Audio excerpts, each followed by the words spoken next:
A reaction is what every antagonist wants. Your adversaries, or whatever you would like to call them, would like to see you come out of yourself and act extra so that they can stand a lot taller in your presence. But instead of reacting, breathe, think, and then say nothing. Every comment is not warranted an answer, and every action not a reaction. The best way to kill people with kindness is to not give attention to their foolishness.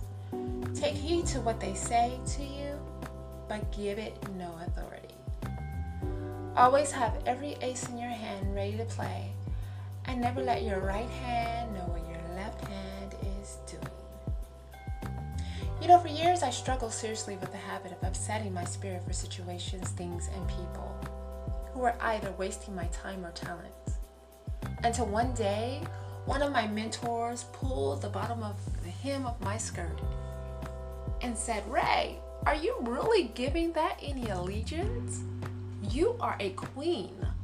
Walk like one, talk like one, and then think like one, and never play small for anyone again." I had to take a look at what she said. I had played a limited role for so long that people who knew I was a go-getter and a solid winner saw me play the role of a peasant. Playing this role, it was very challenging and filled with so much role play that I was dying inside.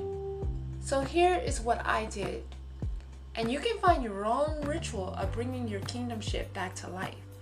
But as for me, my loves, everything starts with and ends with God. Okay, I listened to what she said, followed by going to the one who created me. I then asked him to restore and reconcile me into the woman he has prospered me to be. I begged him with my full being, ladies, to bring her front and center again, but make me a more improved version. I had to again become a woman who walked with authority and acceptance of who God had made me to be. I fasted for 5 days, an entire 5 days, for every area of my life. Seriously, no water, no food. People were literally calling me baby Jesus. I just said wow and laughed and kept going. I placed my face in the Word, verse mapped, and waited on my Creator to revamp my soul that was broken, nearly dead.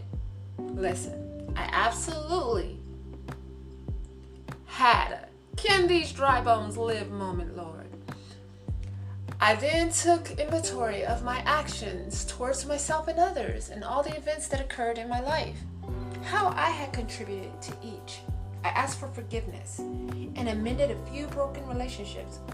One of them was essential and of great importance. And last but least, I separated myself from arenas of foolishness, physically and mentally. The journey is not over. Although that is where it started for me, ladies, I am quite sure that it will start different for you. I'm not sure how it will commence for you, but we are walking our own paths to finding our truths. How will your journey begin? What will you do to get back to reclaiming your queendom status?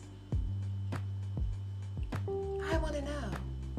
Well, ladies, it's time to write it down, make it a journal prompt, and embrace the journey as you grow into who you are becoming. Never play small for others to shine or win. Walk in the room with your head held high, being beautifully you, and continue to be gorgeously transformed within. It is time to reclaim your royalty. The queen is in the building. All hail the queen. She's back.